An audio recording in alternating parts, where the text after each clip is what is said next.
नमस्कार, मैं समरभूमि सुरेश शर्मा। चुनाव खत्म हो गए, सरकार बन गई। अब जो चीज़ चल रही है अब चलती जाएगी। कब तक चलेगी कहना मुश्किल है। ना तो ये दावा कांग्रेस कर पा रही है, ना दावा ये भाजपा कर सकती है कि सरकार चलती रहेगी। नीतीश टीडीपी दोनों साथ चल रहे हैं। कब तक साथ रहेंगे ये भी कहना मुश्किल है। बहरहाल जो भी स्थिति रही हो, सरकार बनी है। मेरे साथ है आरजेडी के नेता प्रभात कुमार। बिहार में बड़े बड़े दावे किए गए थे, 30 सीट 35 सीट, लेकिन बिहार अल्टीमेटली 9 सीट पर 10 सीट पर अटक गया। मैं शुरू से भी कहता रहा था कि बिहार में गठबंधन में लालू यादव या आरजेडी एक छेद के समान है। बहरहाल क्या स्थिति है हम जानेंगे इनसे। ये छेद कितना बड़ा था, क्यों था और कैसे था। प्रभात जी, आपका बहुत बहुत स्वागत है समरभूमि में। आप सरकार में रहे भी, फिर सरकार से बाहर भी निकल गए, नीतीश कुमार साथ छोड़ गए आपके। तो आप क्या महसूस कर पा रहे थे कि आप सरकार में 30-35 सीट का दावा ठोक रहे थे जीतने का, जबकि ऐसा था नहीं? सबसे पहले रोहित जी, आपके समरभूमि के सारे दर्शकों को मैं करता हूँ। और आपके सवाल का जो है, तो आपने पूछा कि 30-35 सीट का दावा कर रहे थे। तो जनता का जो रुझान आ रहा था, जिस तरह से जनता रैलियों में, तेजस्वी जी की रैलियों में जिस तरह से लोग जुट रहे थे, और वहीं दूसरी ओर नीतीश कुमार के सभाओं में या मोदी की सभा को छोड़ दीजिए, चूँकि उसमें तो माने पूरा संसाधन का दुरुपयोग होता है उनकी सभाओं में भीड़ जुटाने के लिए, तो उनकी सभाओं को छोड़ दें तो बाकी किसी भी नेता के माने एनडीए के किसी भी नेता के सभा में उतनी भीड़ नहीं हो रही थी जितने की तेजस्वी की सभा में हो रही थी। तो तेजस्वी जी की सभा में उमड़ी भीड़ को देख करके अंदाज़ा हम लोग भी लगा रहे थे कि हम लोग 30 तक पहुंच जाएंगे, 25 से 30 तक हमारी सीटें आएंगी। लेकिन अब चूँकि जहां कई सीटों पर बहुत कम मार्जिन से जो फैसला हुआ है, तो इस कम मार्जिन को आंक पाना बड़ा मुश्किल होता है कि जनता का लहर क्या है। अगर बहुत मार्जिन जहां रहता है, जैसे जहानाबाद में हम लोग पूरी तरह से आश्वस्त थे कि यहाँ आरजेडी जीत रही है, क्योंकि वहाँ देख रहे हैं रिजल्ट आया 1,42,000 से हम लोग जीते। तो वहाँ ये हलचल दिखाई देती है, क्योंकि वहाँ लहरें बड़ी बड़ी उठती हैं जब मैंने लोगों का समर्थन ज़्यादा था। लेकिन जहाँ बहुत कम मार्जिन से फैसला हुआ, वहाँ पढ़ पाना मुश्किल होता है। हमारा दावा अपना है कि हम लोग जीत रहे हैं अपने लोगों को देख करके, और एनडीए वाले लोग अपना दावा कर रहे थे अपने लोगों को देख करके। तो ये थोड़ा आकलन में चूक यही हुई है कि क्या नहीं लगता है कि आपको सीट आवंटन में भी कुछ खामियां रही है आपकी? मसलन पप्पू यादव को आपने हटा दिया, फिर कुछ ऐसी जगह पर भी सीट दिए गए लोगों को जो कि भाजपा में शामिल हो गए, या फिर कुछ और हुआ। तो क्या लगता है इसमें सीट आवंटन में भी चूक हुई है? देखिए, हाँ, यहाँ सबसे बड़ी पार्टी हमारी पार्टी है गठबंधन में। इंडिया गठबंधन में कहें तो यहाँ बिहार में सबसे बड़ी पार्टी है, सारा सबसे बड़ा सांगठनिक ढांचा मेरी पार्टी का है। तो स्वाभाविक रूप से हम लोग स्टीयरिंग व्हील पर रहेंगे और ज़्यादा सीटें हम लोग चुनाव लड़े, माने हिस्से में हम लोग को ज़्यादा सीटें भी आई थी। तो सीट आवंटन की जो बात बोल रहे हैं, तो कैंडिडेट का जो चयन होता है तो वो माने जो कई फैक्टर उसमें होते हैं, और हमको नहीं लगता है कि जो सीटें लूज हुई है वो कैंडिडेट के चयन की गड़बड़ी से हुई है। माने हम लोग को थोड़ा और मेहनत करना चाहिए था उन जगहों पर जहाँ की मार्जिन कम है। हम लोग आश्वस्त हैं अपनी जीत से, वो अलग बात है। और जहाँ तक पप्पू यादव का सवाल है, पप्पू यादव कांग्रेस पार्टी के में शामिल हो गए थे। उनका जो कोटा था कांग्रेस पार्टी के द्वारा तय होना था, उनको टिकट कांग्रेस पार्टी के कोटे से मिलना था। तो उसमें उनको टिकट मिला नहीं मिला, उसमें हमारी पार्टी का कहाँ कोई रोल है? बिल्कुल है। आपकी पार्टी ने लालू प्रसाद ने स्पष्ट राहुल गांधी को कहा था कि या तो मुझे चुनिए बिहार में या फिर पप्पू यादव को चुनिए, पहली बात। दूसरी बात, आपने बीमा भारती जो जदयू से लाई गई नेत्री थी, उनको आप पप्पू यादव के खिलाफ खड़ा किए। कई बार आपके शीर्ष नेतृत्व जो थे तेजस्वी यादव, वो वहाँ गए प्रचार करने के लिए भी, लेकिन फिर भी वो बुरी तरह से हारी। तो क्या नहीं लगता है कि आपकी रणनीति बनाने में या देखने के दृष्टिकोण में कहीं प्रॉब्लम है? हाँ, हो सकता है। जैसे बीमा भारती रुपौली से लगातार विधायक रही हैं, तो उनका जो क्षेत्र है, उनका अपना जो क्षेत्र है, विधायक अभी जैसे अभी फिर उपचुनाव होने जा रहा है, उसमें देखिएगा बीमा भारती अच्छे मतों से जीत जाएंगे।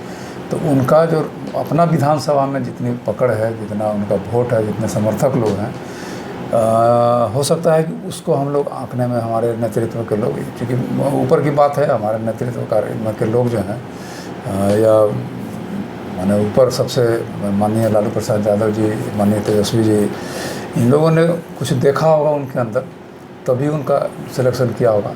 तो ये थोड़ा चूक मान सकते हैं। और ये तो बड़ी चूक हो गई ना, मात्र 4 सीट आरजेडी ने जीता है। और मेरा सवाल ये भी रहेगा कि आपने वीआईपी पार्टी के सानी जी को अंदर लिया, लेकिन पप्पू यादव जैसे वरिष्ठ नेता को या लोकप्रिय नेता को बाहर कर दिया।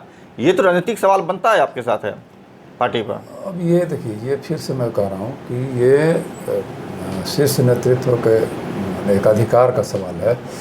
और जितनी भी राजनीतिक पार्टियां हैं, वहाँ कोई वोटिंग होकर के तो कैंडिडेट का सिलेक्शन होता नहीं है।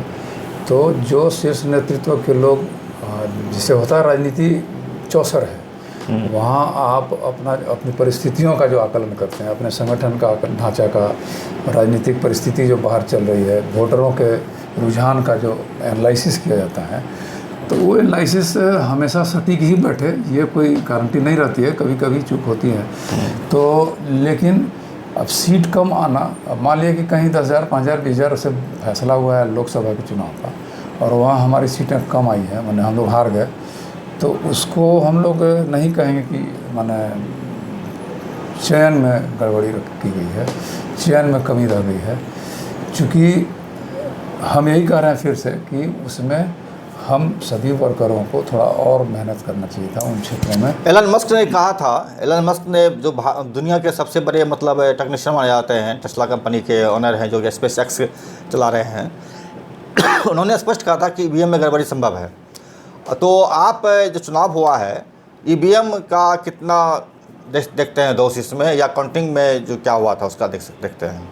जैसे ईवीएम हैक किया जा सकता है, तो कई हैकर कर चुके हैं पहले से, और इसी के आधार पर सुप्रीम कोर्ट में इसका मुकदमा भी चल रहा था, PIL लोग चला रहे थे, जिसमें कि ईवीएम को हैक कैसे किया जा सकता है ये दिखाया जा सकता है। और हमेशा से इंडिया गठबंधन के या भारतीय जनता पार्टी के अलावे सारी पार्टियों का ये मांग रहा है कि हम ईवीएम से चुनाव बंद कर दिया जाए। तो लेकिन सुप्रीम कोर्ट एविडेंस के आधार पर चलती है। सुप्रीम कोर्ट ने कहा कि हमको ईवीएम हैक हो सकता है, हमको पता है, लेकिन ईवीएम से हैक हुआ है कोई चुनाव, या किसी बूथ पर कोई ईवीएम को हैक किया गया है, ये प्रूफ हमको लाइए, तब हम इस पर सुनवाई करेंगे। और ये तो हैक हुआ कि नहीं हुआ, कौन सा ईवीएम हैक हुआ, कौन सा ईवीएम नहीं हुआ, ये सब तो चुनाव आयोग के पास,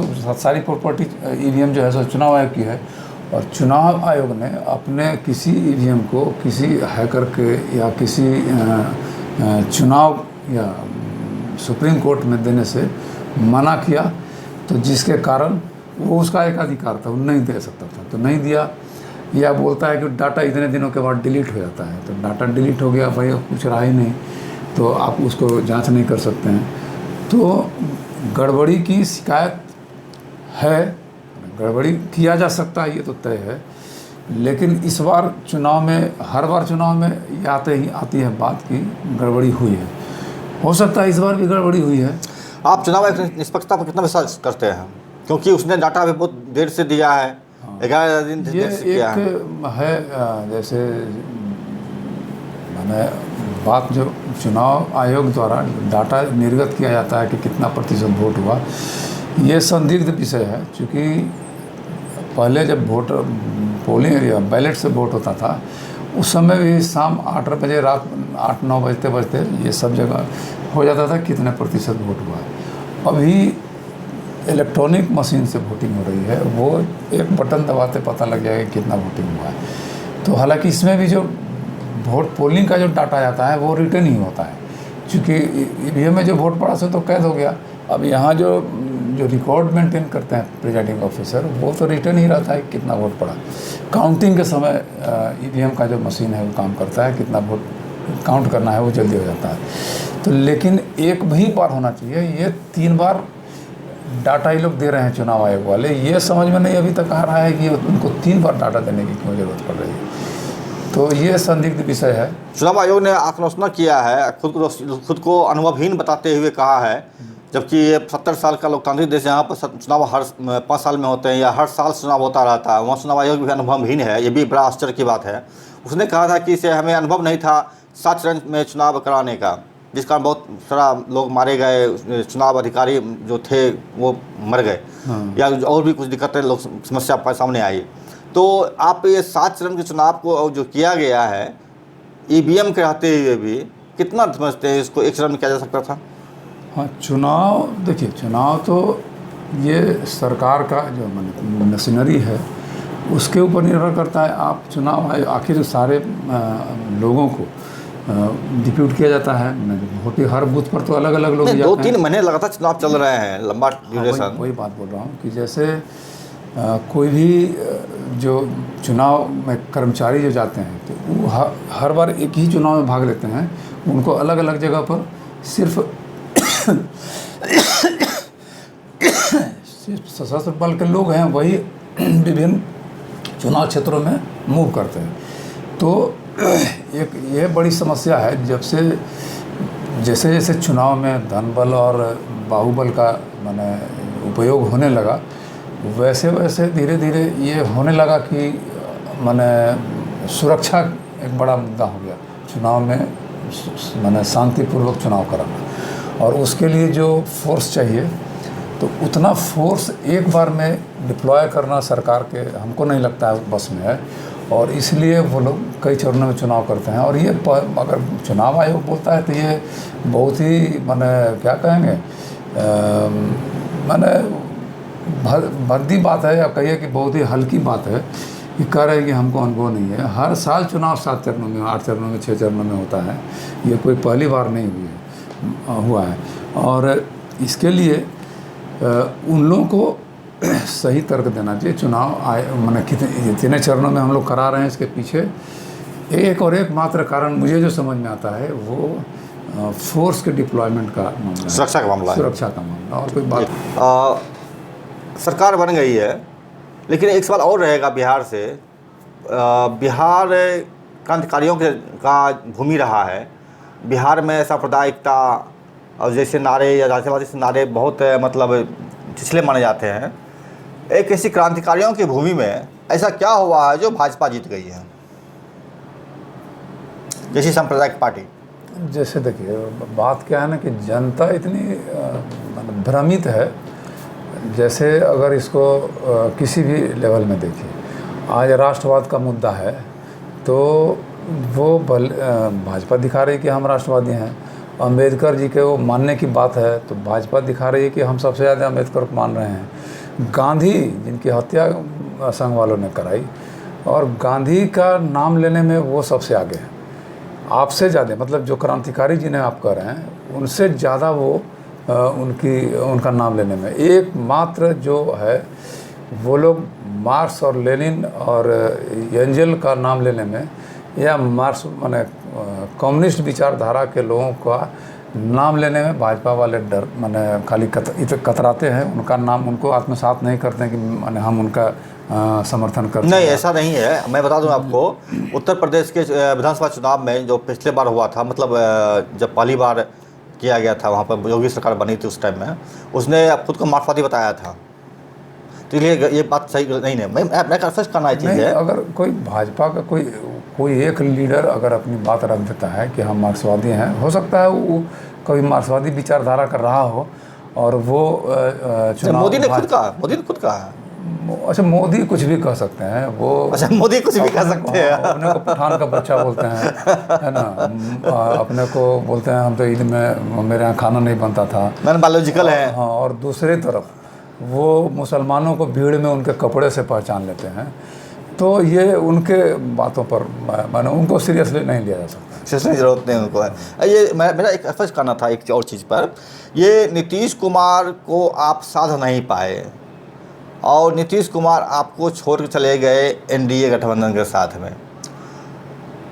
क्या इसे आप अपनी राजनीतिक चूक मानते हैं जिस कारण कि नीतीश कुमार आपसे हट गए, जो कारण बना एनडीए का यहाँ पर? फिर मैं एक बात बता रहा हूँ कि ये जो गठबंधन की नीति जो है या इस पर रणनीति जो बनती है, तो ये इसके लिए बहुत ही ऊपर के लोग, 2-4 लोग, माननीय लालू प्रसाद यादव जी, माननीय तेजस्वी जी, 1-2 और लोग होंगे उनके इर्द गिर्द वाले, यही लोग एक माने अधिकृत हैं एक तरफ से किनसे गठबंधन किया जाए, क्यों किया जाए, कितने नीचे जाकर या कितने आगे बढ़ कर किया जाए। तो इन बातों पर मैंने इस सवाल पर मैं कुछ बोलने की स्थिति में नहीं हूँ। सही सवाल उनसे पूछा जा सकता है, बिल्कुल आपने सही बताया। मेरा एक कहना आपसे है कि आप अब सरकार बन गई है और जब सरकार बन गई है तो आपने काफ़ी दिन तक उम्मीद किया था कि नीतीश कुमार या टीडीपी मतलब नायडू जी इंडिया को सपोर्ट कर देंगे। नहीं किया उन्होंने, अंततः वो साथ में रहे। आपने उम्मीद किया कि स्पीकर चुनाव में हम अपना उम्मीदवार खड़ा करेंगे, करने की कोशिश किए, उसमें भी आप पीछे हट गए। तो क्या आपको लगता है, अच्छा बार बार आप लोग कहते हैं कि सरकार चलेगी नहीं 5 साल, ये आप किस आधार पर कहते हैं कि सरकार चलेगी नहीं 5 साल तक? अब देखिए, अब चुनाव हार गई है इंडिया, मतलब हार गई है, बहुमत तो एनडीए की आ गया है ना भाई, एनडीए बहुमत में है। भाजपा को लोग कह रहे हैं कि अब ये लोग बोल रहे हैं कि मैंने आम मीडिया हम बोल रहे हैं, अपने मैंने गठबंधन की बात नहीं बोल रहे हैं, मीडिया वाले भी अब ये बोल रहे हैं कि नहीं भाजपा 240 आई है, भाजपा 240 आई है, वो बहुमत में नहीं है। लेकिन एनडीए चुनाव लड़ा था, भाजपा अकेले चुनाव नहीं लड़ी थी। तो पोस्ट पोल गठबंधन नहीं है जो एनडीए है आज वजूद में। नहीं, चुनाव तो मोदी लड़ रहे थे, सारा काम मोदी के लिए हुआ था। मोदी की गारंटी, मोदी का गारंटी, मोदी की गारंटी तमाम जो चलता रहा है। मैं बोल रहा हूँ दूसरी बात, तो मोदी ही अपने नाम पर चुनाव लड़े। तो भाजपा बहुमत में नहीं आई अकेले, लेकिन एनडीए तो बहुमत में आया। तो सीटें घटते बढ़ते रहती है। पिछली बार भाजपा अकेले बहुमत का आंकड़ा पार कर गई थी, 303 या 2 सीट था उसके पास। तो ये घटते बढ़ते रहता है। अभी कांग्रेस पिछले बार 44-45 था, इस बार 99 सीट आ गए। तो सीट घटबड़ हो रहा है, लेकिन अंततः क्या कहते हैं, वो जो जीता वही सिकंदर वाला वो जो कहावत है कि 272 का आंकड़ा किसने पार किया। तो 272 का आंकड़ा पार किया एनडीए गठबंधन ने। अब ये अलग बात है कि एनडीए का जो वजूद है, एनडीए का जो स्ट्रक्चर है, उसमें भाजपा अगर 272 पार रहती तो थोड़ा ज़्यादा माने मोनोपोलिस्टिक रहती, अपना दबदबा ज़्यादा रखती। आज उनको अपने ही गठबंधन में सहमति की ज़रूरत रहेगी हमेशा। तो अगर जैसे पिछले 5 साल का हम लोग लें, तो पिछले 5 साल में मोदी सरकार ही थी, भाजपा की सरकार नहीं थी। तो मोदी और शाह निरंकुश थे, उन पर अपने गठबंधन का भी कोई लोग सलाह लेना भी उचित नहीं समझते थे, डिसीजन ले लेते थे और ये लोग को मानना है, मजबूरी है आपकी। आज वो स्थिति नहीं है। आज भाजपा को सरकार चलाने के लिए एनडीए का वजूद स्वीकारना आवश्यक हो गया है। तो एनडीए तो सत्ता में है। अब हम ये उम्मीद कर रहे हैं कि चंद्रबाबू नायडू टूट जाएंगे, नीतीश कुमार टूट जाएंगे। क्यों टूट जाएंगे? हमको इस सवाल का जवाब चाहिए कि आखिर क्यों उम्मीद हम पाले हैं कि वो टूट जाएंगे। वो अपनी स्थिति कहाँ देखेंगे, कहाँ वो कंफर्टेबल रहेंगे, कहाँ वो उनका जो बार्गेन है वो ज़्यादा फुलफिल होगा, उस हिसाब से वो करेंगे। और दूसरी बात कि चुनाव लड़े हैं जिस गठबंधन से, तो उस गठबंधन के साथ होना उनका धर्म है। तो अब फिर से आप उनको भी धर्मी होने का उम्मीद कर रहे हैं उनसे, नहीं कि पलटू जैसा बोलते भी हैं। ठीक है, नीतीश कुमार का इतिहास रहा कि वो जिस गठबंधन के साथ चुनाव लड़े वो छोड़कर दूसरे गठबंधन के साथ चले गए। तो वो स्थिति जो होती है, वोटरों के साथ आपका विश्वासघात है। अगर हम एनडीए के साथ चुनाव लड़े हैं गठबंधन में, तो जो मोदी के नाम पर या जिस नाम पर हमको जो हमारी सीटें आई हैं वो उनके नाम माने उस गठबंधन के नाम पर दो धुरी है, भाजपा समर्थित और गैर भाजपा समर्थित। तो दो धुरी में अगर जनता वोट दे रही है भाजपा समर्थित लोगों को, तो हम अगर वहाँ से छोड़ के आते हैं तो वो विधर्म है, वो धर्म की बात नहीं है। तो नीतीश कुमार इस चीज़ के लिए पिछले अपने 2-3 अथी में कुख्यात रहे हाँ कुख्यात हो गए हैं कि वो कुछ भी कर सकते हैं, वो अपने धर्म का अच्छा, मेरा उनके लिए राज्य हित और राष्ट्र हित जो है ना सबसे बड़ा मुद्दा है, धर्म विधर्म उनके लिए कुछ नहीं। मेरा एक सवाल रहेगा, मोदी सरकार ने पिछले 10 साल में 15 लाख रुपए देने की बात कहा था, उन्होंने 2 करोड़ रोजगार देने की बात कहा था, उन्होंने बहुत सारे वादे किए हैं। आपने भी एक वादा किया था इस 24 के चुनाव में, और वो था 8,500 रुपया हर परिवार को दिया